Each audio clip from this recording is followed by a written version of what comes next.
లలిత exchange Utsav పాత నగల అదే బరువుకి కొత్త నగలు తీసుకో నగల ప్రైస్ లో 20% ఆదా చేసుకోవచ్చు.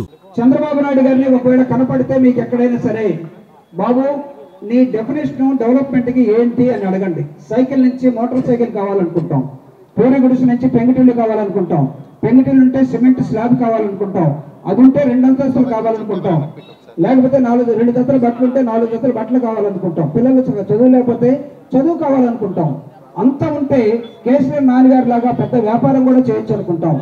సో ఈ వ్యాపారాలు చేసే క్రమంలో కొన్ని వేల కోట్లు కూడా సంపాదించచ్చు. But where is the end? There is no end. Development ఇది ఇక్కడి నుంచి ఇక్కడ దాకా వెళ్తే ఇది డెవలప్మెంట్ అనే దానికి ఒక డెఫినేషన్ లేనటువంటి దాన్ని వీళ్ళందరూ కూడా జగన్మోహన్ రెడ్డి గారు డెవలప్మెంట్ చేయటం లేదు. నాకు క్రిస్టమస్ కి 2 జతల బట్టలు ఉంటే మేము శుభ్రంగా ఇల్లు కొని పండుగను బాగా చేసుకుంటే 2 జతల బట్టలు ఇల్లు పండుగ బాగా జరిగితే that is development to me. మాకు 2 పిల్లలుంటే వాళ్ళని బాగా చదివించుకుంటే ఆ కుటుంబానికి అది డెవలప్మెంట్. ఒకవేళ 1 ఎకరా నుంచి 4 ఎకరాలు సంపాదించుకుని వ్యవసాయం చేసుకుంటే అది డెవలప్మెంట్. అంతేగాని 100,000 ఎకరాలు ఉంటేనో లేకపోతే కొన్ని లక్షల కోట్లు వస్తేనో ఇది ఒకటే. దాని తర్వాత ఏమంటుంది దీనికి పవన్ కళ్యాణ్ ఎప్పుడైనా సరే ఆయన ఏం చదువుకున్నాడో నాకు తెలియదు. కొన్ని సభల్లో 7th ఫెయిల్ అయిన అంటాడు, కొన్ని సభల్లో ఇంటర్మీడియట్ పాస్ అయిన అంటాడు, ఎక్కడో నాకు ఇబ్బంది జరిగింది అంటాడు. ఇవన్నీ తెలియదు. కానీ what is the definition for development?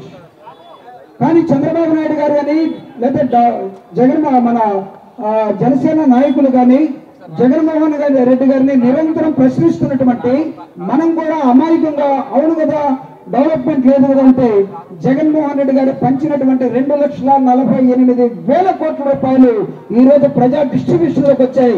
ఇదే అమర్త్య సేన్ చెప్పాడు. కొన్ని లక్షల మంది నాయకత్వం ఈ రోజు పైకి వచ్చింది. కొన్ని కోట్ల మంది హ్యూమన్ రిసోర్స్ అందరూ కూడా పనిలోకి వస్తూ ఉన్నారు. ఇది వెల్ఫేర్, ఇది డెవలప్మెంట్. దీన్ని దృష్టిలో పెట్టుకుని ఆ మాట్లాడుతున్నటువంటి వాళ్ళ మాటలు నమ్మకుండా జగనన్న వెనకాల ఉండే జగనన్ని ముందుకు తీసుకెళ్లగలిగితే ఇంగ్లీష్ మీడియం ప్రతి పిల్లవాడు తన బిడ్డలు బాగా చదువుకోవాలని కోరుకుంటారు. మనందరం కోరుకునేదాన్ని జగనన్న చేసి చూపించాడు.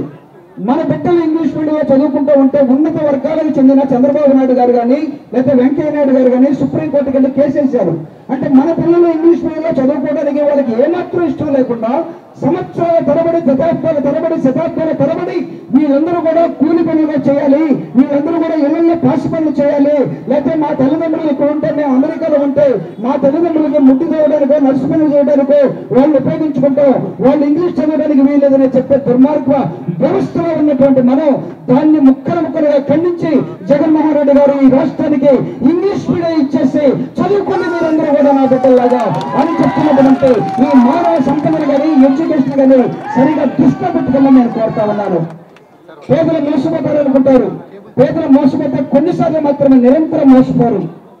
పేదలు విధేయులుగా ఉంటారు కానీ బానిసలు అనుకుంటే పొరపాటు.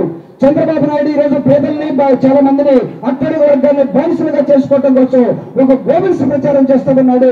కొన్ని టీవీలు పెట్టుకుని, కొన్ని పేపర్లు పెట్టుకుని, ఒక గుంపును పెట్టుకుని జగన్మోహన్ రెడ్డి గారి చేస్తున్నటువంటి విష ప్రచారాన్ని మీరందరూ కూడా ఆయన సైనికులుగా మీ మౌత్ తోటి, మీ ఆలోచన విధానంతో మాకు ఇల్లు వచ్చింది, మా పిల్లలు చదువుకుంటున్నారు, మా అమ్మకు మా తల్లికి అమ్మఒడి వచ్చింది, మాకున్నటువంటి అనేకమైన కార్యక్రమాలు మా ఇళ్లలో ఈ రోజు జగన్మోహన్ రెడ్డి గారు ఒక మీడియేటర్ లేకుండా, ఒక మధ్య దళాలు లేకుండా, ఎక్కడ కూడా కరప్షన్ లేకుండా డైరెక్ట్ గా మా అకౌంట్లోకి వచ్చిపడే విధానాన్ని ఈ ప్రభుత్వంలో చేసి చూపించినటువంటి ఒకే ఒక మగాడుగా, కుర్రవాడిగా, ముఖ్యమంత్రిగా జగనన్న కనబడుతున్న సమయంలో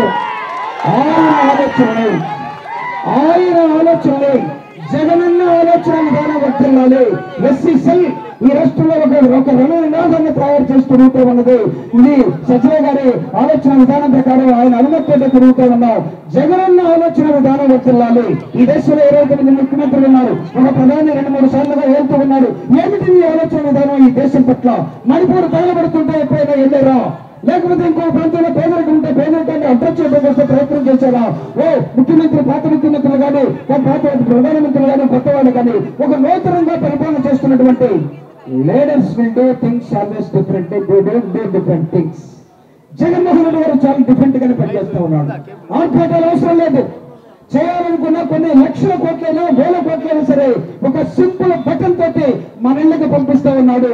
అదే చంద్రబాబు నాయుడు, పవన్ కళ్యాణ్, ఇంకొకడైతే దానికి 100 కోట్లు ఖర్చు పెట్టి ఒక ప్రచారం అనే ఒక బాగా ఊదుకొని ఈ రాష్ట్రాన్ని మొత్తం అప్పుల పాలు చేసే విధానంలో.